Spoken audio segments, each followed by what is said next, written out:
এটা আমাদের ব্যাপারে আলোচনা করব। বলা হয় আল ঈমান বাইনাল খাউফ ওয়াল রাজা, যে মানুষের ঈমান হলো খাউফ আর রাজা, আশা এবং ভয়, এই দুই জিনিসের মাঝখানে থাকে কি ঈমান। ঈমান আল্লাহ, ভয় এবং আশা, এই দুইটার মাঝখানে কি থাকে ঈমান থাকে। এই দুইটা জিনিস এমন যে একটা পাখি যেরকম দুইটা ডানা থাকে, এই পাখির দুইটা ডানা আছে, এই দুই ডানার উপর ভর করে পাখিটা তার বাসা পর্যন্ত পৌঁছে যায়। ঠিক যে ঈমান ওয়ালার ভিতরে আল্লাহর আযাবের ভয়, আল্লাহর রহমতের আশা আছে, এই দুইটা হলো ঈমানের দুইটা ডানা। যার যে ঈমান ওয়ালার ভিতরে খাউফ আর রাজা আছে, আশা আর ভয় আছে, সেও এই দুই ডানার উপর ভর করে জান্নাত পর্যন্ত পৌঁছে যায়। এজন্য ঈমানের জন্য জরুরি দুইটা বিষয় হলো কি, একটা আল্লাহর আযাব, গজব, আল্লাহর উৎসাহ, আল্লাহর ক্রোধ, এটা ভয় অন্তরে থাকে, এটা ভয় কি অন্তরে থাকে। পাশাপাশি আল্লাহর রহমত, তিনি যে রহমান, তিনি রহিম, তিনি ক্ষমাশীল, দয়ালু, তার এই রহমতের আশা করে এই দুইটা সমান পাবে। ঈমানের জন্য এই দুইটাকে সমান ভাবে থাকতে হবে। যদি কারো ভিতরে আল্লাহর আযাবের ভয় আছে কিন্তু আশা নেই, একেবারে নিরাশ, আল্লাহর রহমত থেকে একেবারে নিরাশ, তাহলে বুঝতে হবে তার ঈমান পরিপূর্ণ না। আবার আল্লাহর রহমতের আশা আছে, একেবারে আশাবাদী, আল্লাহ আমাকে ক্ষমা করবে, আমি যত গুনাহ করি আল্লাহ কি করে দিবেন, ক্ষমা করে দিবেন, এই আশা মত আছে। কিন্তু আল্লাহ মাহফুজে আল্লাহর ভয় তার ভিতরে না, তাহলে এই পরিপূর্ণ ঈমানদার না। আশাও থাকতে হবে, ভয়ও থাকতে হবে। হযরত ওমর ইবনে খাত্তাব রাদিয়াল্লাহু তাআলা আনহু তিনি একটা বক্তব্য দিয়েছেন। তিনি বক্তব্যের মধ্যে এই দুইটা বিষয় কি পরিমাণ থাকা প্রয়োজন এটা অত্যন্ত চমৎকারভাবে বয়ান করেছেন। হযরত ওমর ইবনে খাত্তাব রাদিয়াল্লাহু তাআলা বলেন যে দেখো, যদি কাল কিয়ামতের ময়দানে আল্লাহ পাক রব্বুল আলামিন এই ঘোষণা করে যত মানুষ আছে দুনিয়া সব মানুষকে আমি জান্নাত দিয়েছি, শুধুমাত্র একজনকে তাকে আমি হিসাবের জন্য পাঠাও করব, তার থেকে আমি হিসাব গ্রহণ করব, বাকি সব মানুষকে আমি বিনা হিসাবে জান্নাত দিয়ে দেব। হযরত ওমর রাদিয়াল্লাহু তাআলা বলেন আমার ভয় হয় ওই যে একজন মানুষ যাকে আল্লাহ হিসাব গ্রহণ করবে, হিসাবের জন্য যাকে রাখবে, আমার ভয় হয় যে না জানি আমি ওই মানুষ হয়ে যাবে যাকে আল্লাহ তাআলা হিসাবের জন্য রাখবে। আমি আল্লাহকে এত বেশি ভয় করি, মাকামে আল্লাহর ভয় আমার ভিতরে এত বেশি। এরপরে তিনি বলেন পক্ষান করে যদি আল্লাহ পাক রব্বুল আলামিন দুনিয়ার সমস্ত মানুষকে জাহান্নামী বানায় দিবেন, এই বলে ঘোষণা করে যে সব মানুষ জাহান্নামে যাবে আর একজন মানুষ তাকে আমি বিনা হিসাবে জান্নাত রাখব। হযরত ওমর রাদিয়াল্লাহু তাআলা বলেন আমার এই ভরসা আছে, আমার এই আশা আছে, আমি এর ব্যাপারে আশাবাদী ওই একটা মানুষ যাকে আল্লাহ তাআলা বিনা হিসাবে জান্নাত দিবেন, সেই একজন মানুষ আমি ওমর। এই পরিমাণ আল্লাহর ভয়ও ভিতরে রাখা চাই এবং আল্লাহর রহমতের আশাও ভিতরে রাখা চাই। এই দুই জিনিসের নাম হলো ঈমান। এজন্য বলে কি আল ঈমানু বাইনাল খাউফি ওয়াল রাজা, খাউফ আর রাজা, আশা এবং ভয়, আল্লাহ আযাব গজবের ভয় এবং আল্লাহর রহমতের আশা, এই দুই জিনিসের মধ্যে কি থাকে ঈমান। এই দুই জিনিসের মধ্যে ঈমান। আমরা অনেকেই এক পাক্ষিক যে আশা আছে, আমরা আশা করি যত গুনাহ করি কর্মের বা আল্লাহর কুরবানি করি, তবে আমরা আশা করি যে আমি ক্ষমা পাব, আমি জান্নাতে যাব, আল্লাহর রহমতের উপর আমার আশা আছে যে আল্লাহ আমাকে ক্ষমা করে দিবেন, এটা পাবো। কিন্তু এই আল্লাহর রহমতের উপর আশা করে আশাবাদী করে ভয় না থাকার কারণে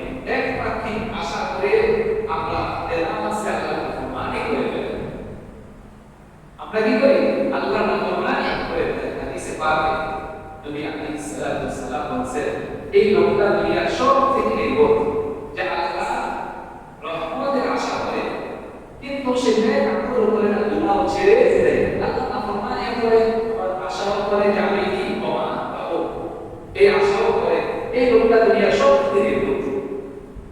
নবীজি বলেছেন এজন্য আশা থাকা ভালো, তবে এই আশার উপর ভরসা করে আল্লাহর নাফরমানি করা চলবে।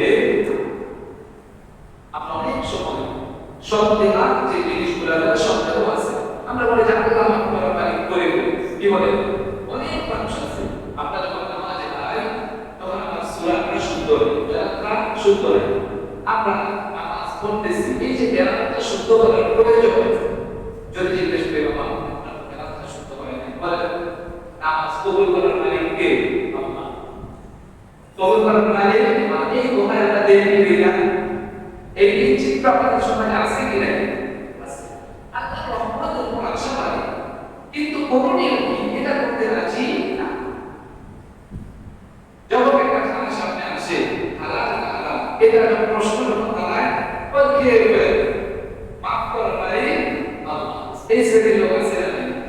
আল্লাহর রহমতের উপর আশা করে, এটা খারাপ না, তবে তার ভিতরে কি নাই? ভয় নাই, একবার কি আশা আছে, ভয় নাই। এই লোকের ইমান পরিপূর্ণ না, ইমান কি না পরিপূর্ণ না। এজন্য শুধুমাত্র আল্লাহ রহমতের আশা রাখতে চলবে না, সাথে সাথে আল্লাহর আযাবের ভয় থাকতে হবে। আমরা যদি এরকম হয় যে এত বেশি আল্লাহর গজব, উৎসাহ, ক্রোধের ভয় হতাশ হয়ে গেছে, কি হয়ে গেছে? একবারে হতাশ, যে আল্লাহ মাফ করবেন না, এই মর্মে একবারে কি হয়ে গেছে? হতাশ হচ্ছে। এইটা ঠিক, এটাও কি না ঠিক?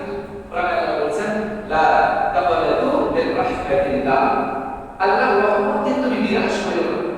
আল্লাহর রহমত তোমার ভিতরে আছে, এটা ঠিক আছে, তবে আল্লাহর যে রহমত, তিনি যে বানালো, তিনি যে ক্ষমা করবে, এই জীবন তুমি কি হয়ে যাও না, নিরাশ হয়ে যেও না।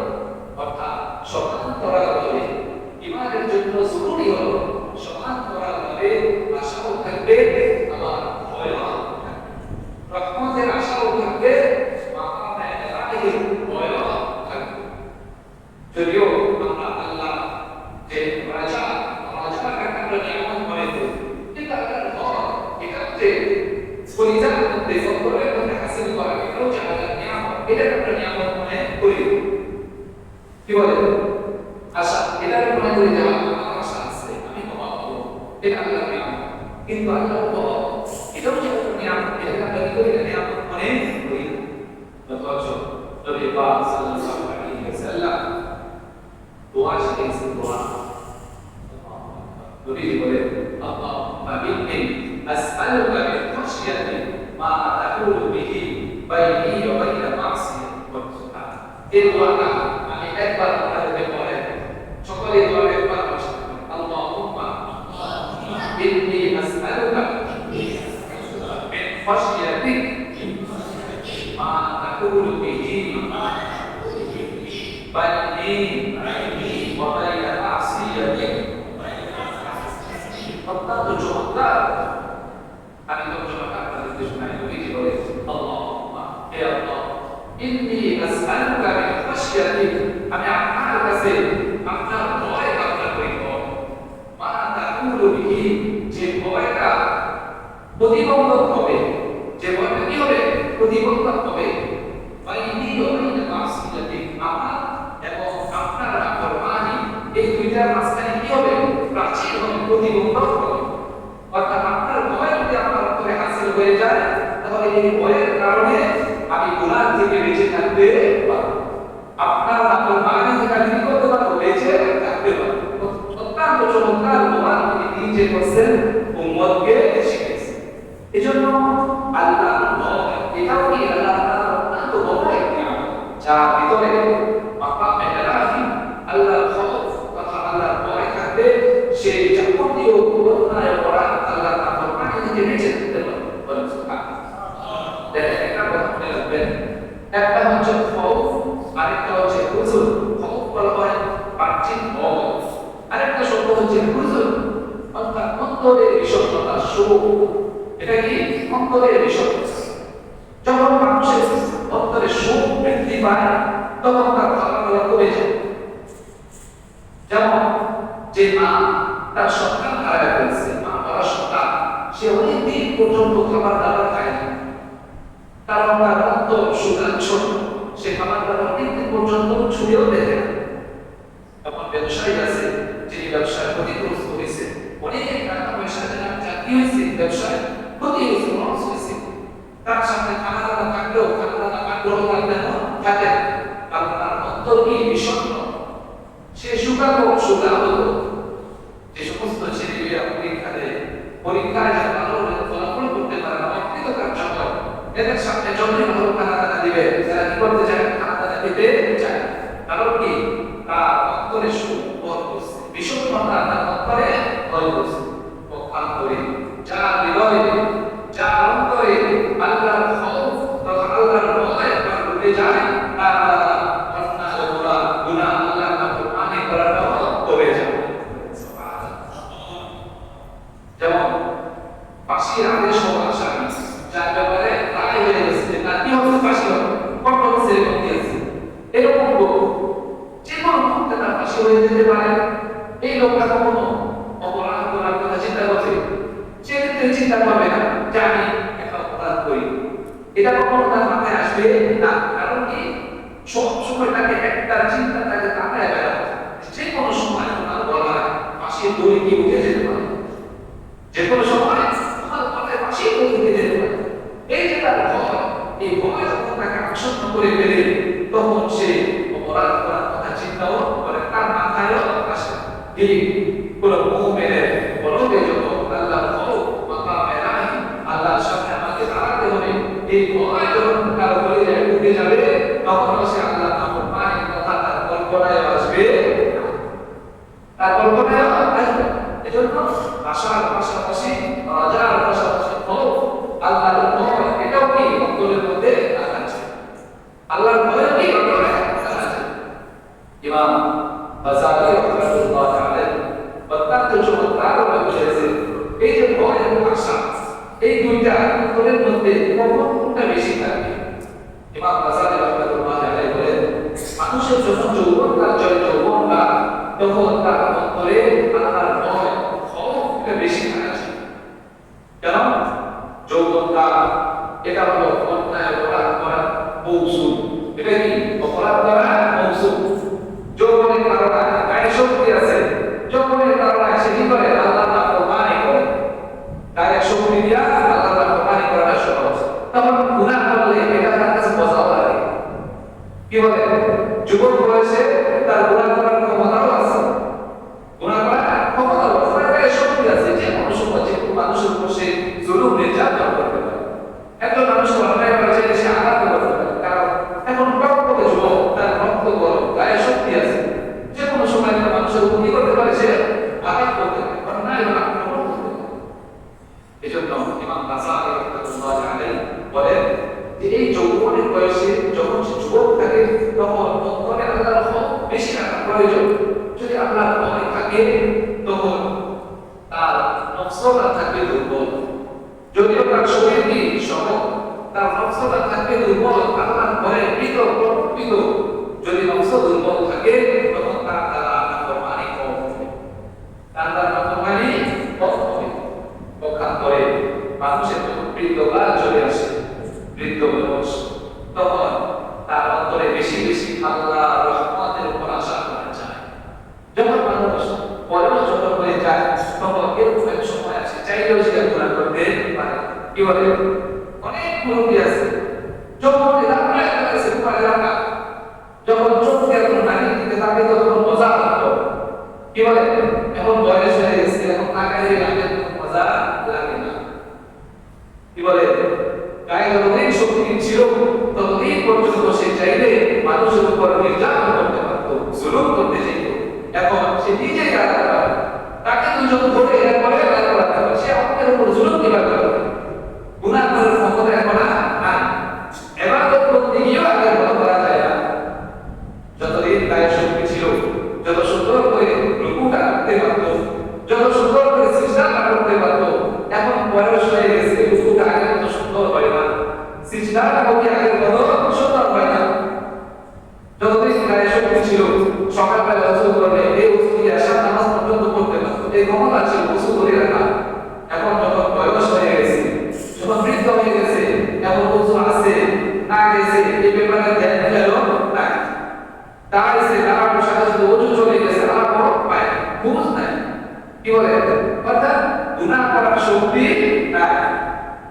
আবার ইবাদত করার শক্তিও নেই, আগের মতো কি ইবাদত করতে পারে না, যেহেতু ইবাদত করার শক্তি নাই, আগের মতো ইবাদত করতে পারে না, সেহেতু আল্লাহ রহমতের উপর তার আশাবাদী হওয়া উচিত।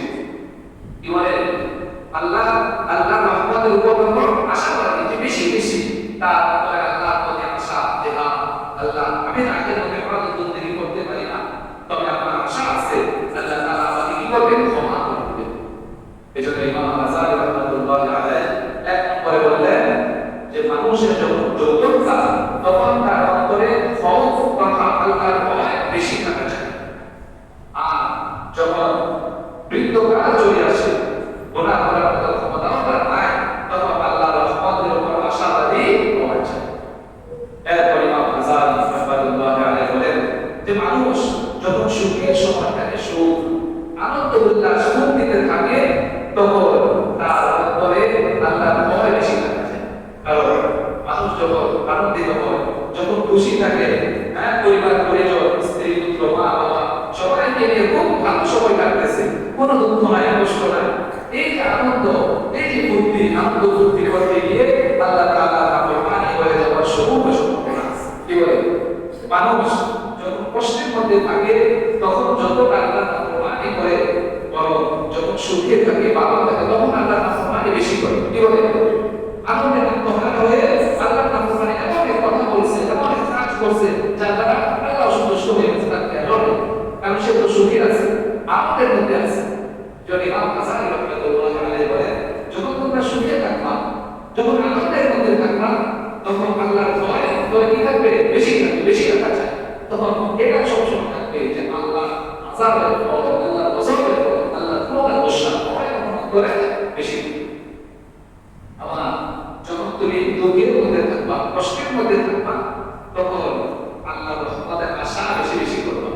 কারণ যখন মানুষ দুঃখের মধ্যে থাকে, কষ্টের মধ্যে থাকে, তখন কষ্টে বেশি কষ্ট হওয়ার কারণে এমন শব্দ মুখ দিয়ে বের হয়ে যেতে পারে যে শব্দটা দ্বারা আল্লাহ তাআলা নারাজ হয়ে আছে না নাই?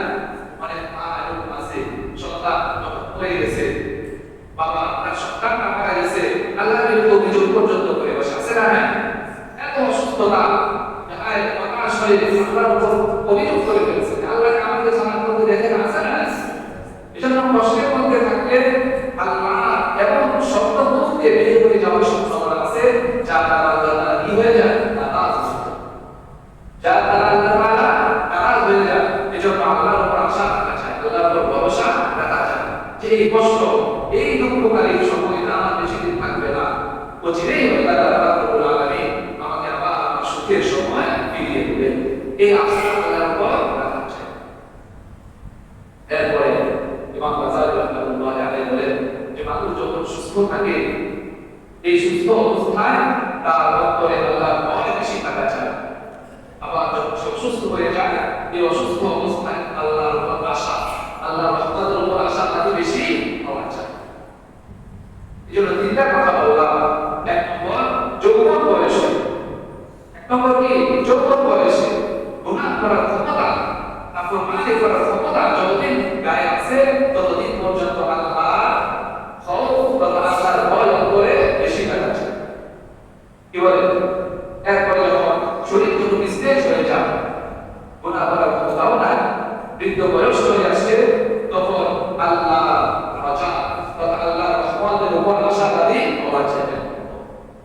দুই নম্বর যখন সুখে থাকি, সুখী আনন্দের মধ্যে থাকি, তখন আল্লাহ ভয়, মাকামে ইলাহির ভয় তখন অন্তরে বেশি রাখা চাই। আল্লাহ যখন কষ্টের মধ্যে থাকি, তখন আল্লাহর রহমতের উপর বেশি বেশি আশাবাদী হওয়া চাই। এই হলো দুই নম্বর। এরপরে তিন নম্বর যখন অসুস্থ থাকবো, অসুস্থ, তখন আল্লাহ তাআলা, যখন সুস্থ থাকবো তখন আল্লাহ তাআলার ভয়, মাকামে ইলাহির ভয় কি থাকবে, বেশি থাকবে। আবার যখন অসুস্থ হয়ে যাব, তখন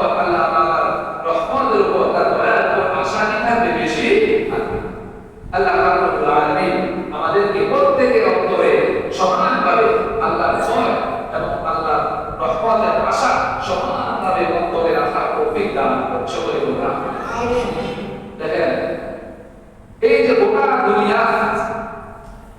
দুনিয়াতে আল্লাহ পাক রব্বুল আলামিনের হুকুম সর্ব অবস্থায় বরাবর আছে। আসমান, জমিন, পাহাড়, পর্বত, নদী, নালা, খাল, বিল সব জায়গায়, পাহাড়ে, গাছে সব জায়গায় কি আল্লাহ তাআলার কর্তৃত্ব, আল্লাহ তাআলার হুকুম, ক্ষমতা সব কি আছে? প্রতিষ্ঠা আছে।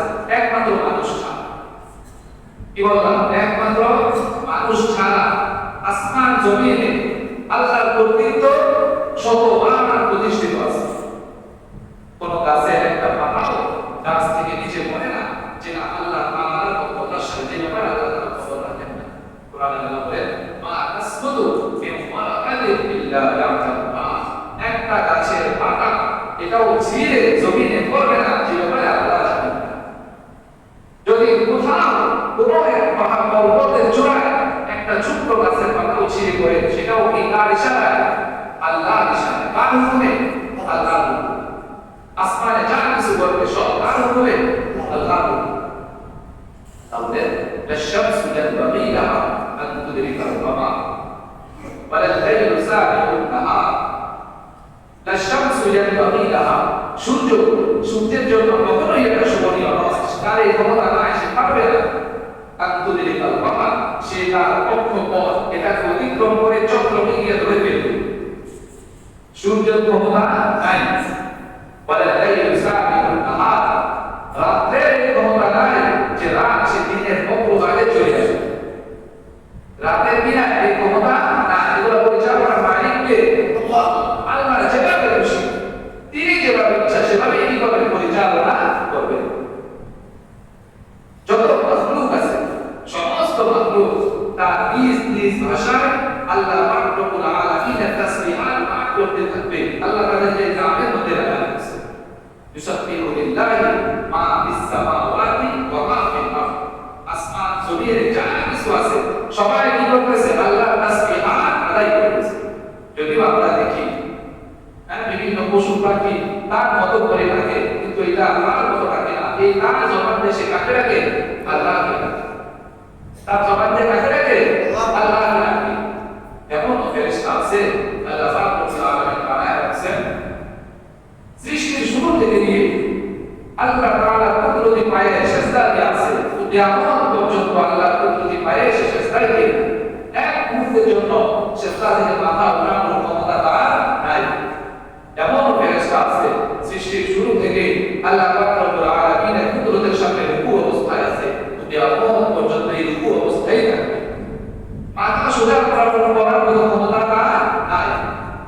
এমন ফেরেশতা আছে আল্লাহ কুদরতের সামনে দণ্ডায়মান আছে, মাথা ঝুঁকানোর ক্ষমতা তার নাই। অর্থাৎ যা কিছু আছে সবার উপরে আল্লাহ তাআলার ক্ষমতা কি শতভাগ প্রতিষ্ঠিত। আল্লাহ যেভাবে চাইবেন সেভাবেই হবে, তার নিজস্ব কোনো মন নাই। আল্লাহ তাআলা যে কামে লাগাইছে এই কাম থেকে মৃত্যু এক মুহূর্তের জন্য সরে আসার ক্ষমতা তার নাই। বাকি থাকলো মানুষ, এই মানুষের অর্ধেকের উপরে আল্লাহ তাআলার ক্ষমতা শতভাগ প্রতিষ্ঠিত। কিভাবে? আমরা যখন খানা খাই, খানার লোকমা মুখে দেওয়া পর্যন্ত আমার আপনার ইচ্ছা ক্ষমতা আছে। কি বলে? আমি খাবো কি খাবো না। কিন্তু যখন খানা গলায় দিই, এই গলা দিয়ে নামাজ পড়ে এখানে গিয়ে যাওয়ার পরে কি হবে এই ক্ষমতা আপনার নাই, আমারও না। এখানে আল্লাহ তাআলা যেভাবে সিস্টেম করছেন সেভাবে কি হবে? পরিচালিত হবে। কোনটা আবর্জনা হয়ে বের হয়ে যাবে, কোনটা রক্ত হবে, রক্তের মাধ্যমে শক্তি হয়ে শরীরে সঞ্চারিত হবে, এই ক্ষমতা কার? এখানে কোনো মানুষের হাত নাই। বাকি মুখ পর্যন্ত, উপমা পর্যন্ত আপনার ক্ষমতা আছে। আপনি ভাত খাবেন আর উনি খাবেন, এই ক্ষমতা আপনাকে আল্লাহ দিয়েছে। আপনি কি ভাত খাবেন না পোলাও খাবেন, গোশত খাবেন না মাছ খাবেন, আপনি খাবেন কি খাবেন না, এই ক্ষমতা আল্লাহ আপনাকে দিয়েছে। কিন্তু গলা পর্যন্ত যাওয়ার পরে এখানে আপনার হাত নাই। তাহলে বোঝা গেল গোটা দুনিয়ার উপর আল্লাহ তাআলা কর্তৃত্ব শতভাগ প্রতিষ্ঠিত। আর মানুষের 50 ভাগ অর্ধেকের উপরেও কি আল্লাহ তাআলার ক্ষমতা শতভাগ প্রতিষ্ঠিত। বাকি রইল অর্ধেক। এই অর্ধেকের উপরে মানুষকে আল্লাহ পাক রব্বুল আলামিন ইচ্ছা স্বাধীনতা দিয়েছেন। ইচ্ছা স্বাধীনতা এই যে বাবা চাইলে আপনি ভাতও দিতে পারেন, রুটিও দিতে পারেন। এই ক্ষমতা দিয়েছে কি পুরো ১৭ বার না, কতটা করতে 50 বারের উপরে। এরপরে আল্লাহ তাআলা ইচ্ছা স্বাধীনতা দিলেন। আল্লাহু আকবার। এরপর আল্লাহ বলেন যে আমি তোমাকে ইচ্ছা স্বাধীনতা দিলাম, চাইলে তুমি শুকরগুজার হতে পারো, আবার চাইলে নাফরমানও হতে পারো। হ্যাঁ, চাইলে কি হতে পারো? শুকরগুজার হতে পারো, আবার চাইলে তুমি নাশুকরও হতে পারো। অর্থাৎ তোমাকে দেওয়া এই যে ইচ্ছা স্বাধীনতা, এটা তুমি চাইলে এই বাকি 50 বার এটাও আল্লাহর পথে কি করতে পারো, পরিচালনা করতে পারো। আবার চাইলে যদি লাশ হও, যদি রাফেল হও, শয়তানের রাস্তা নফসের তাবেদারি করেও কি এই বাকি অর্থে তুমি জীবন পরিচালনা করতে পারো। কি বলে বাকি অর্থে চাইলে আল্লাহর রাস্তায় তুমি চালাতে পারো, চাইলে আল্লাহর নাফরমানের রাস্তায়ও চালাতে পারো। তবে এটা আপনার চিরদিনের জন্য আল্লাহ তাআলা দিলেন, দিয়েছেন কি নির্দিষ্ট সময়ের জন্য। কতদিনের জন্য? নির্দিষ্ট সময়ের জন্য। কেউ আল্লাহ তাআলার যে আশ্রয় এটা থেকে কেউ বাঁচতে পারবে না। যদি কেউ চায় যে আমি মৃত্যুবরণ করবো, তাকেও মৃত্যুর হাতে ধরা দিতে হবে। আবার যদি কেউ চায় যে না আমি মৃত্যুর হাতে ধরা দিব না, তাকেও কি মৃত্যুর হাতে ধরা দিতে হবে। আল্লাহর সীমানাকে কেউ পার হয়ে যেতে পারবে না। আল্লাহ বলেন ইয়া মাশারাল জিন্নি ওয়াল ইনস, ও মানব জাতি, ইনিস্তাতাতু, যদি তোমাদের ক্ষমতা থাকে, যদি তোমরা সক্ষম হও, আনতা তুযু মিন আতবারিস সামাওয়াতি ওয়াল আরদ, আসমানের সীমানা জমিনের সীমানা পার হয়ে তোমরা এর বাইরে চলে যাবে। ইনিস্তাতাতু, এই ব্যাপারে যদি তোমাদের ক্ষমতা থাকে, আল্লাহ বলে পাক তাহলে তোমরা চলে যাবে। আসমান জমিনের সীমানা পার হয়ে যদি ক্ষমতা থাকে, তোমরা কি করো? সীমানা অতিক্রম করে চলে যাও। লা তাকুসুনা ইল্লা বিসুলতান, আল্লাহর ছাড়পত্র ছাড়া কেউ এই সীমানা পার হয়ে যেতে পারবে না। যদি কেউ পার হয়ে যাবে, যদি কেউ আসমান পার হয়ে তার উপরেও চলে যায়, সেখানেও রাজত্ব কার? আল্লাহ। যদি জমিন পার হয়ে নিচেও চলে যায়, সেখানেও রাজত্ব কার? আল্লাহ। সুতরাং বুঝা গেল আল্লাহর যে সীমানা, এই সীমানা কেউ পার হয়ে যেতে পারবে না। মানুষ আল্লাহর আকারের মধ্যেই আছে। অ্যাকুয়ারিয়ামের মাছ দেখছেন, অ্যাকুয়ারিয়ামের মাছ, এটা কি গ্লাসে বন্দি করা, সে চাইলে এর থেকে বের হতে পারে না। আমি আপনার জীবনটা এরকম আল্লাহর সীমানা, আল্লাহ হক দিয়ে আগে আপনাকে কি করছে? বন্দি করে রাখছে। যদি ছোটাছুটি করি পার হয়ে যাওয়া সম্ভব না, অসম্ভব। পরিশেষে আল্লাহ রাব্বুল আলামিন পাকড়াও করবেন, ইন্না আযাবু আলীমুন শাদীদ। আল্লাহ যেদিন পাকড়াও করবে, এটা বড় যন্ত্রণাদায়ক, এটা সহ্য করার ক্ষমতা মানুষের না। আমি আপনার কারো নাই। দুনিয়াতে যা কিছু ঘটবে সব কিছু আল্লাহর মর্জি অনুযায়ী ঘটবে। আল্লাহ তার মোতাবেক কি? আল্লাহুস সামাদ। আল্লাহ বলেন আল্লাহুস সামাদ। তো তাআলা রাদিয়াল্লাহু তাআলা সামাদের ব্যাখ্যা করেছেন যে তিনি হলেন এমন সত্তা বেনিয়া, যিনি কারো মোতাবেক না। দুনিয়ার সব মানুষ গোটা মাত্র আল্লাহর মোতাবেক, তিনি কারো মোতাবেক কি না। তিনি যা চাইবেন, যেভাবে চাইবেন দুনিয়াতে তাই করবেন, সেভাবে করবেন। তিনি যেভাবে চাইবেন দুনিয়াকে সেভাবেই করবেন। দেখেন আমি আপনি যখন কোনো কথা বলি, কোনো কাজ করি, তখন বিভিন্ন চিন্তা করি। একজন বিচারক দুনিয়া সে যখন রায় দেয়, তখন সে চিন্তা করে যে আমি রায় দেব, অমুক পক্ষ এই রায়ের সঙ্গে খুশি হবে না বেজার হবে। কি বলে রায় দেওয়ার আগে কি বলে? চিন্তা করে যে আমার রায় শুনে অমুক পক্ষ কি খুশি হবে না বেজার হবে। সে মোকাবে কি? সে কি মোকাবে? আমরা যখন পরিবার করে যাওয়া করি, তখন পরিবারের কোনো সিদ্ধান্ত নিতে গেলে যে আমার মা বাবা আমার এই সিদ্ধান্ত শোনার পরে তারা কি খুশি হবে না বেজার হবে? আমার ঘরের স্ত্রী সে খুশি হবে না বেজার হবে? সন্তান সন্ততি তারা খুশি হবে না বেজার হবে? বিভিন্ন মানুষ তাদের তাদের তাদের প্রতি আমরা মোকাবে কি? তাদের কথাও কি করতে হবে? চিন্তা করতে হবে। কিন্তু আল্লাহ তাআলা এরকম নয়। আল্লাহ তাআলা যদি কোনো কিছু ঘটাইতে চান, কে বেজার হবে, কে খুশি হবে, কোনো দিকে আল্লাহ তাআলা তাকানোর সময় নাই। যা খুশি তিনি তাই করবেন। এমনকি আম্বিয়া আলাইহিস সালাতু ওয়াস সালাম ওনাদের ব্যাপারে আল্লাহ তাআলা একই সিদ্ধান্ত। হযরত আদম আলাইহিস সালাতু ওয়াস সালাম তিনি তো চাইছেন যে আমি জান্নাতে থাকবো, তিনি তো জান্নাত থেকে বের হতে চান না। তিনি জান্নাত থেকে বের হতে চাইছেন না, তিনি জান্নাতেই থাকতে চাইছেন। তিনি গন্তব্য পথ খাইতে চান না, তিনি সেদিন জেলে চান না। কিন্তু আল্লাহ তাআলার মর্জি ছিল, আল্লাহর ইচ্ছা ছিল যে আপনি দুনিয়াতে যাবেন। আল্লাহর ইচ্ছা ছিল কি আপনি দুনিয়াতে যাবেন। তো যেভাবেই হোক তিনি বন্ধন খাইছেন, তো দুনিয়ায় গেছেন। হযরত ইব্রাহিম আলাইহিস সালাতু ওয়াস সালাম তিনি যখন তার ছেলের গলায় ছুরি চালাইছেন, তার ইচ্ছা ছিল কি যে রক্তপাত ঘটবে, ইসমাঈল আল্লাহর রাস্তায় কুরবানি হবে, কিন্তু আল্লাহর বাদশা ছিল মৃত্যু। না ইব্রাহিম, ইসমাঈল কি হবে না, জবাই হবে না। ইসমাঈলের গলায় ছুরি চলছে, রক্তপাত ঘটে না। ইচ্ছা পরিপূর্ণ হয়েছে না আল্লাহ। হযরত নূহ আলাইহিস সালাতু ওয়াস সালাম তিনি চাইছেন যে আমার সন্তানটা এই পানির মধ্যে ডুবে মৃত্যুবরণ না করুক। দুনিয়ার কোনো বাবা এটা চায় না যে আমার সন্তান আমার চোখের সামনে সে ধ্বংস হয়ে যাবে, সে মৃত্যুবরণ করবে। দুনিয়ার কোনো বাবা চায় না। হযরত নূহ আলাইহিস সালাতু ওয়াস সালাম তিনিও চান, তার সন্তানকে বলছেন না, ইয়া বুনাইয়া ইরকাব মা'ানা, ও আমার প্রিয় ছেলে, ইরকাব মা'ানা, তুমি আমাদের সাথে নৌকায় ওঠো, ওয়ালা তাকুন মা'আল কাফিরিন, তুমি কাফিরদের অন্তর্ভুক্ত হইও না। কিন্তু আল্লাহর বাদশা ছিল কি সে নদীতে ডুবেই মরবে, সে কাফেরের অন্তর্ভুক্তই হবে। তো হযরত নূহ আলাইহিস সালাম তিনিও বলেন তার ছেলেকে বাঁচিয়ে, অর্থাৎ আল্লাহ তাআলার যে বাদশা ছিল সেটাই ঠিক করেছে। আল্লাহর ইচ্ছাই কি সর্বদা পরিপূর্ণ হয়। যেহেতু আল্লাহ তাআলার ইচ্ছাই পরিপূর্ণ হবে, তাহলে আমরা কেন আল্লাহ তাআলার বিরুদ্ধে গিয়ে আল্লাহর যে রাজা, আল্লাহর যে সন্তুষ্টি, এই সন্তুষ্টি আমরা কেন অর্জন করব না? আল্লাহর সন্তুষ্টির ভয় কেন আমাদের ভিতরে থাকবে না? এজন্য যেহেতু দুনিয়াতে যা কিছু ঘটে আল্লাহর মর্জি মোতাবেক হবে। যদি আল্লাহর মর্জির সাথে আমার মর্জি মিল থাকে তবুও ঘটবে, যদি এটা আল্লাহর ইচ্ছার বিরুদ্ধে যায় সেটাও কি ঘটবে। আল্লাহ যা চাইবেন যেভাবে চাইবেন সেভাবে কি ঘটবে। যেহেতু আল্লাহ যেভাবে চাইবেন সেভাবেই ঘটবে। সুতরাং আল্লাহর নাফরমানি করে তার ইজ্জতের উপর আঘাত করা কিনা উচিত না। এজন্য আল্লাহর সন্তুষ্টি, আল্লাহর রাজা, এই আল্লাহর সন্তুষ্টি আর রাজা যেমন ভয় থাকা যায় ভয়, আমার কোনো পদক্ষেপের কারণে যেন আল্লাহ তাআলা আমার উপর নারাজ না হয়ে যায়। এজন্য আল্লাহর সন্তুষ্টির ভয় কি করে রাখা যায়। ইমাম রাযালি রাহমাতুল্লাহ আলাইহি তিনি বলেছেন যে মাকামে রাহি, আল্লাহর ভয়, এই আল্লাহর ভয়ের স্তর হলো তিনটা। কয়টা? তিনটা স্তর। আল্লাহু আকবার। ইমাম রাযালি রাহমাতুল্লাহ আলাইহি বলেন এক নম্বর ভয়, ভয়ের এক নম্বর স্তর হলো যে সাধারণ মানুষের ভয়। আমরা যারা সাধারণ মুসলমান, সাধারণ মানুষের ভয়, এই ভয়টা যেমন ছোট বাচ্চা দেখবেন বাড়িতে, বাসা বাড়িতে ছোট বাচ্চারা কাচের গ্লাস, কাচের বাটি, প্লেট এগুলো নিয়ে কি করে খেলাধুলা করে, নাড়াচাড়া করে।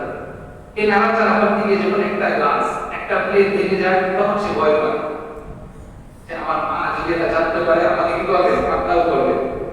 যখনই জানতে পারবে তখন আমাকে কি করবে, বিচার করবে, আমাকে শাস্তি দিবে। কি বলে যে অপরাধ হয়ে যাওয়ার পরে তার মাকে সে কি করে, ভয় পায়। আগে থেকে সে প্রস্তুত থাকে, যখন তার মা জানবে তখনই আমাকে শাস্তি দিবে। এই ভয় আগে থেকে সে কি থাকে, প্রস্তুত থাকে।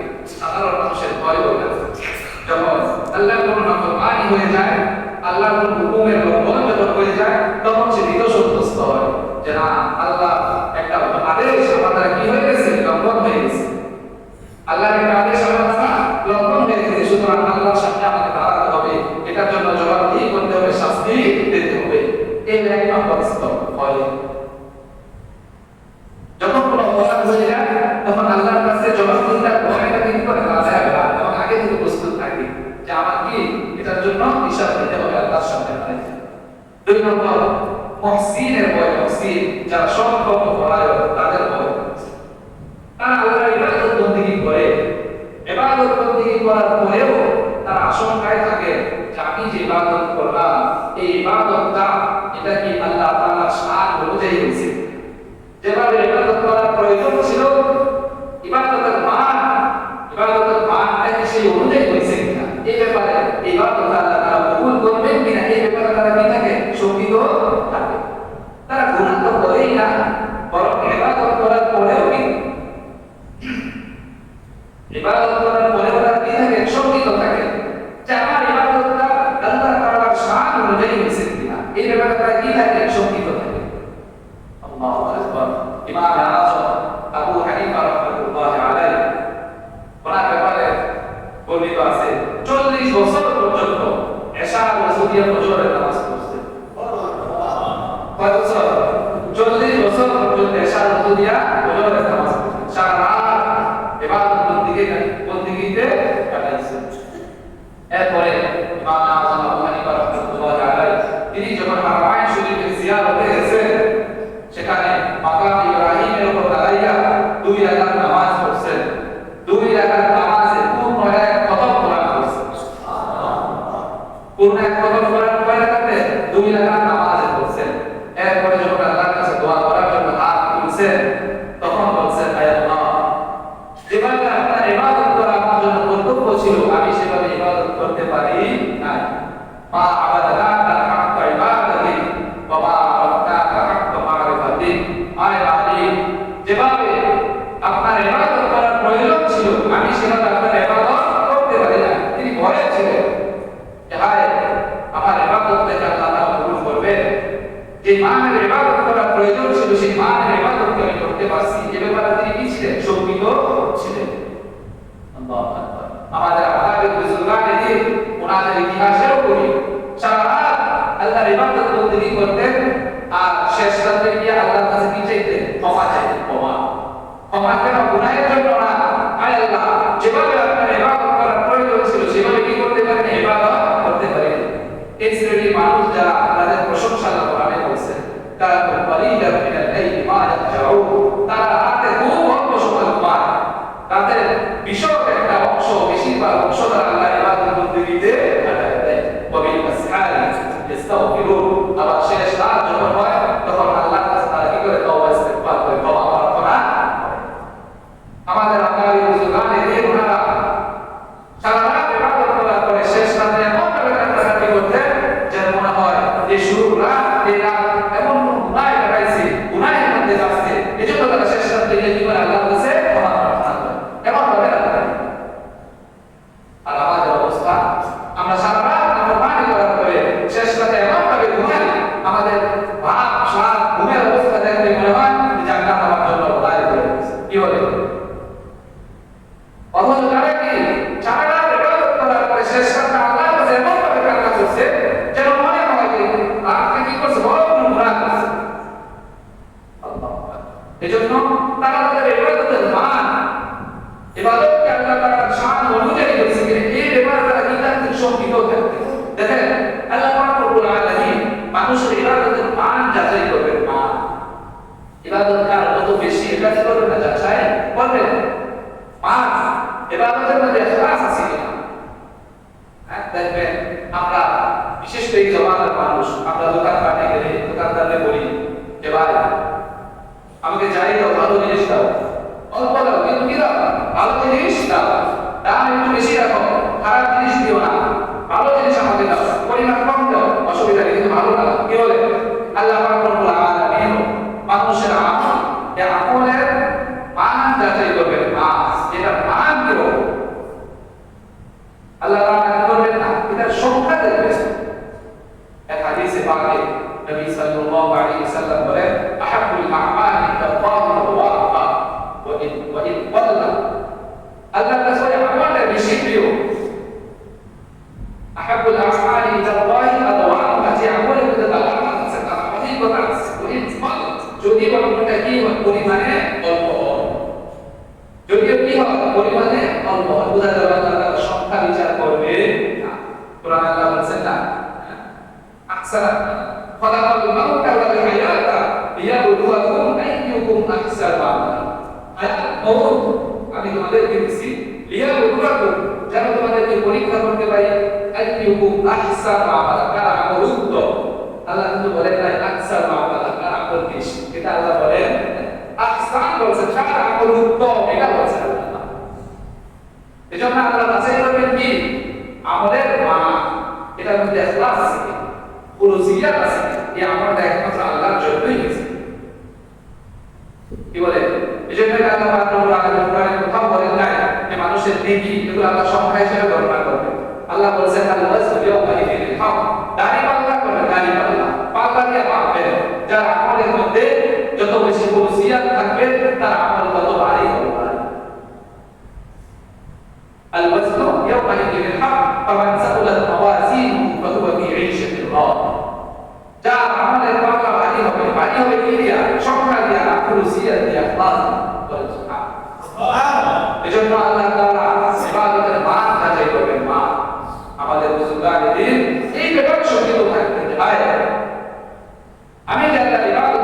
করতেছি এটা কি আল্লাহর বাদশা অনুযায়ী হয়েছে কিনা, এই ব্যাপারে তারা কি করতেন, শঙ্কিত থাকতেন। এই ব্যাপারে আল্লাহকে তারা ভয় করতেন যে আল্লাহ আমার ইবাদতকে কবুল করবে কি করবে না, এ ব্যাপারে কি থাকতেন, শঙ্কিত থাকতেন। এটা হলো 2 নম্বর, যারা মুহসিন তাদের ভয়। 3 নম্বর, যারা আরেফ তাদের ভয়। তারা গুনাহ তো করেই না, ইবাদত বন্দেগীও যথাসম্ভব আল্লাহ তাআলার মর্জি অনুযায়ী করে। তারাও এই ইবাদত বন্দেগী করার পরেও তারা শঙ্কিত থাকে যে আমার ইবাদত বন্দেগীর যে ধারা এটা মৃত্যু পর্যন্ত চালু থাকবে কিনা, আমার ইবাদত বন্দেগীর যে ধারা এটা কি মৃত্যু পর্যন্ত অব্যাহত থাকবে কিনা, নাকি কোনো কারণে আল্লাহ পাক রব্বুল আলামিন আমাকে বঞ্চিত করে দিবে, আমার এই নিয়ামত ছিনায় নেবেন। এই ব্যাপারে তারা কি থাকবে, শঙ্কিত থাকবে। এমনকি আম্বিয়া আলাইহিস সালাতু ওয়াস সালাম নবীরাও এই ব্যাপারে কি থাকবে, শঙ্কিত থাকবে।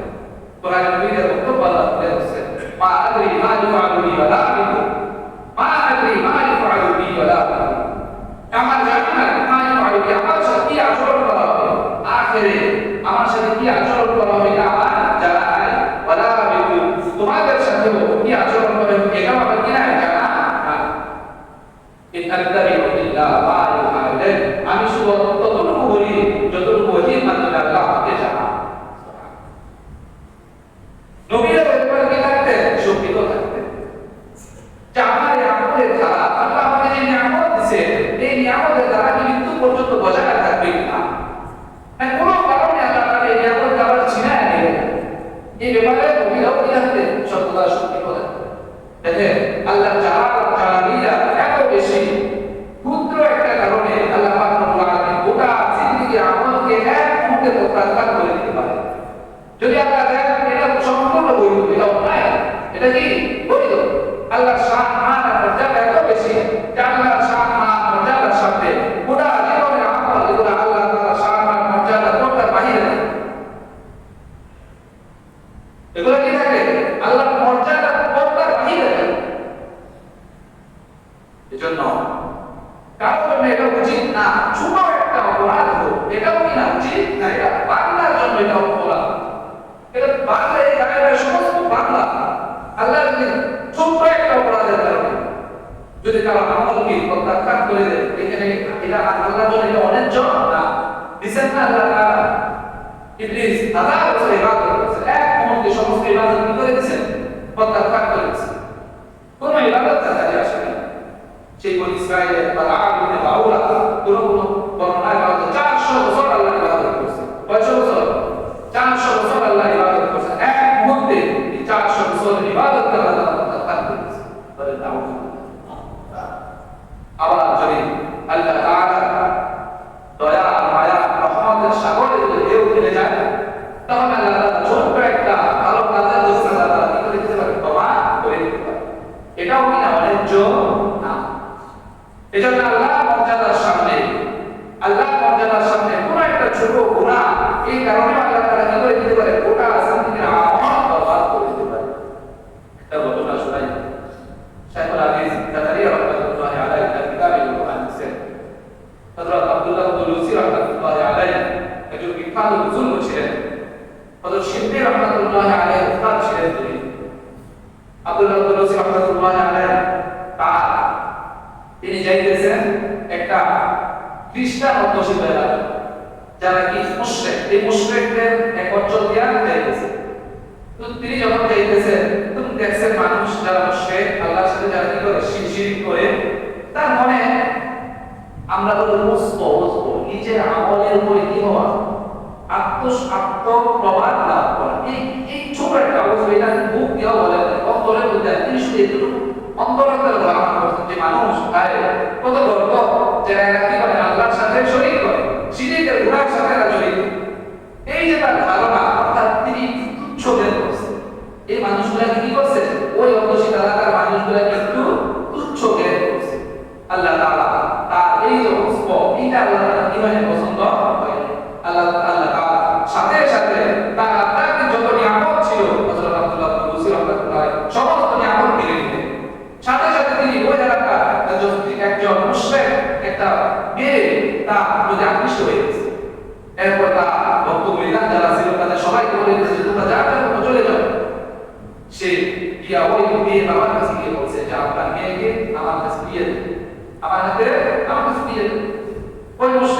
যে না আমি এভাবে আপনার মেয়েকে তুলে দিব না, আপনি 2 বছর পর্যন্ত আপনি আমাদের বাড়িতে থাকবেন, আমাদের খেদমত করবেন, এরপরে যদি আপনার আমার পছন্দ হয় তখন আমি আমার মেয়েকে আপনার হাতে তুলে দেব। আর এই 2 বছর আপনার কি কাজ, যে আপনি 2 বছর আমাদের যে শুকরের পাল আছে এই শুকরের পাল আপনি চড়াই বলেন না। জগৎ বিখ্যাত বুজুর্গ আব্দুল্লাহ ইবনে রুসি রাহমাতুল্লাহ আলাইহি তিনি রাজি হয়ে গেছেন যে শুকরের পাল আপনি চড়াবেন। ওই যে বিয়ের দিন আকর্ষিত হয়েছেন, এরপরে বক্তব্যটা যারা সবাই চলে গেছে, তিনি এই শুকরের পাল চড়াইতেছেন। হযরত সিদ্দিক রাহমাতুল্লাহ আলাইহি তার উস্তাদ, তার মনে এক সময় উস্তাদের প্রতি মায়া জন্মাইছে। হায় আমার উস্তাদ কেমন আছে, যায় উস্তাদ কিন্তু দেখে আসে, ওই এলাকায় গেছে। যাওয়ার পরে দেখছেন আব্দুল্লাহ ইবনে রুসি রাহমাতুল্লাহ আলাইহি তার সেই আগের পাগড়ি, আগের জামা, হাতের লাঠিও ঠিক আছে, যে পাগড়ি জামা লাঠি দিয়া থেকে মানুষকে জুমার খুতবা দিতেন, ওই জামা ওই পাগড়ি ওই লাঠি দিয়ে এখন শুকর চড়াইতেন। এই দৃশ্য দেখার পর হযরত সিদ্দিক রাহমাতুল্লাহ আলাইহি তো অত্যন্ত কান্না বেরিয়ে পড়লেন, অজরে কাঁদলেন। যাওয়ার পরে খবর নিয়েছেন যে হযরত আপনি কেমন আছেন? বলছেন আমি ভালো আছি। তিনি বলছেন আপনি তো কোরআনের হাফেজ ছিলেন, এই কোরআন কি আপনার স্মরণে আছে? বলে না, কোরআনের কোনো অংশই আমার স্মরণে নাই। এবার হযরত সিদ্দিক রাহমাতুল্লাহ আলাইহি একটা আয়াতও কি আপনার স্মরণে নাই? আব্দুল্লাহ ইবনে রুসি রাহমাতুল্লাহ আলাইহি বলেন একটা আয়াত আমার স্মরণে আছে। বলে কোন আয়াত? হযরত আব্দুল্লাহ ইবনে রুসি রাহমাতুল্লাহ আলাইহি আয়াত পড়ছেন, ওয়া ইউহিদিল্লাহু ফামা লাহু মিন মুকরিম, আল্লাহ যাকে লাঞ্ছিত করে দুনিয়ার কোনো মানুষ তাকে সম্মানিত করতে পারে না। সুবহানাল্লাহ।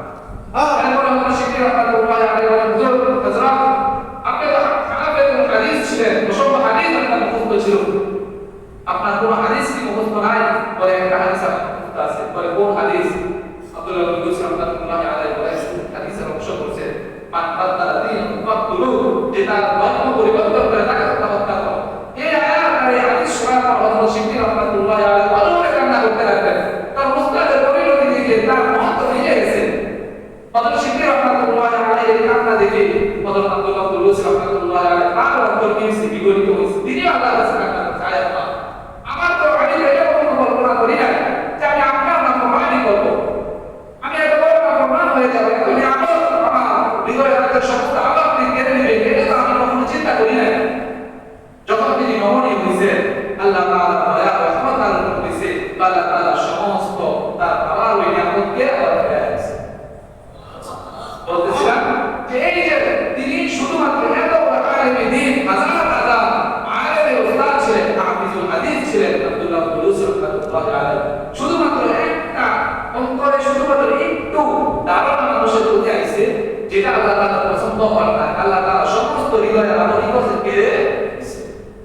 জন্য বলতেছিলাম যে আখিরাত কি হবে, পরিণাম কি হবে, এই ব্যাপারে কিছু কারণে দিন তারা কি থাকতে শঙ্কিত থাকবে।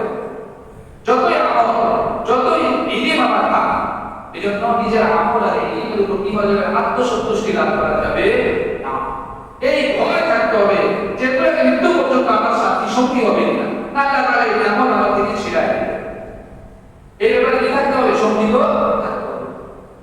সম্মানিত হাজির, যে ভয়ের তিনটা স্তর হলো, একটা হলো সাধারণ মানুষের ভয়, অন্যায় অপরাধ হওয়ার পরে আগে থেকে প্রস্তুত থাকে যে আল্লাহ তাআলার কাছে কি করতে হবে, জবাবদিহি করতে হবে। এরপরে যদি ইবাদত করতে কি করিও, এটা নিয়েও কি ভয় থাকতে হবে, আর আমার ইবাদত আল্লাহ তাআলা কবুল করবেন না। যদি ইবাদত করতে অত্যন্ত চমৎকার হয়, এরপর এই ভয়ের উপরে থাকতে হবে যে এটা মৃত্যু পর্যন্ত যাবে। এইভাবে কি করতে হবে, আল্লাহ ভয় যিনি অন্তরে রাখতে পারবেন তার ব্যাপারে আল্লাহ তাআলা বলেছেন, ওয়ালিমান খাফা মাকাম রাব্বিহি জান্নাতান। এই ভয় যে অন্তরে লালন করবে, এই ভয় এই গুণ যে অন্তরে হাসিল করবে, তার জন্য জান্নাত কয়টা? দুইটা। জান্নাত কয়টা? দুইটা জান্নাত। আল্লাহ রাহমাতুল্লাহি আলাইহি বলেছেন, সাহাবে কামতে একটা জান্নাত দুনিয়াতে আল্লাহ তাআলা দেন। বিশদ আলোচনা করব, আবার আমরা একসাথে আলোচনা করব ইনশাআল্লাহ।